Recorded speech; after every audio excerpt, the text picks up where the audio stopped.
capital of the youngest, smallest kingdom in the Balkans, home of the 41-year-old bachelor King Zog, Z-O-G, the first, Albania's George Washington, who, almost without aid, has been making a nation out of 1 million Mohammedan mountaineers.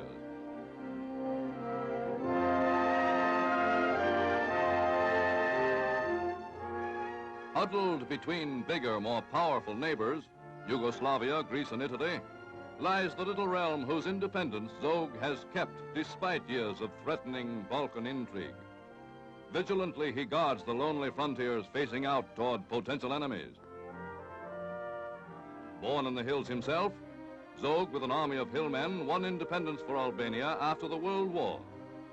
But since he crowned himself king in 1928, 800 hot-blooded mountaineers have sworn to shoot their self-made sovereign on sight.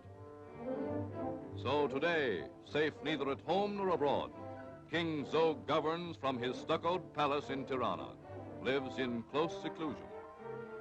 Once, when almost penniless, Albania's king offered to share his throne with any U.S. heiress who could bring $1 million income to his country. But there were no takers. Today, the loneliest goat herd in the Albanian hills is not half so lonely as this Balkan king. When occasional tourists motor to Tirana's hotels, King Zog sometimes seeks them out to talk about the world outside Albania. But on lonely nights, it is known that Albania's king peers from his palace through binoculars out over his quiet capital.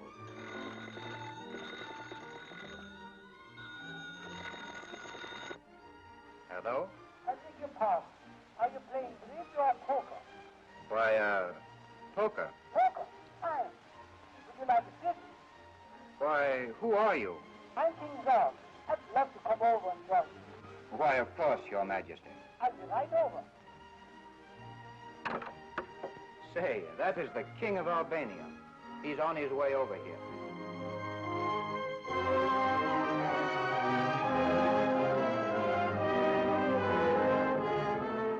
Most of Albania's new public buildings are monuments to foreign efforts to enmesh King Zog in entangling alliances through cash loans. These Balkan intrigues ended abruptly when, after negotiations in London, 3 staunch British officers, Major General Sir Jocelyn Percy and 2 colonels, came to Albania and, wearing native uniforms, whipped into well-drilled units King Zog's gendarmerie, stayed on as royal advisors. But Mussolini continued his planning, made his Italian legation the busiest spot in Albania.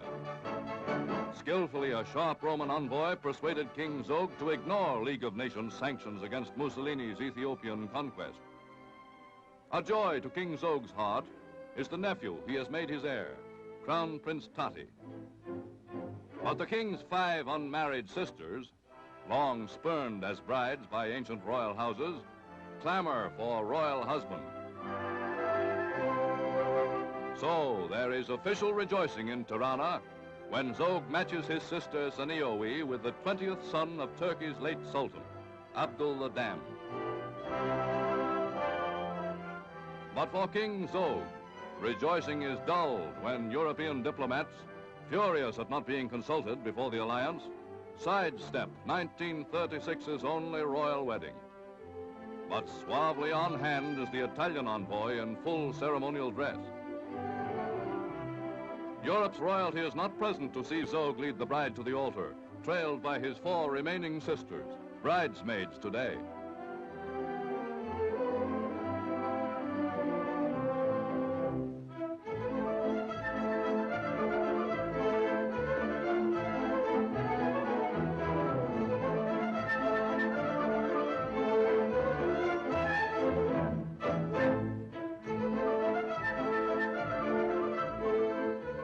Barely has Sister Sanioe been whisked away with her fated Turkish prince, then King Zog, snubbed, slighted, and penniless, accepts finally a bargain proposed by the sympathetic Italian minister and approved by Mussolini on the heels of his Roman peace in Ethiopia.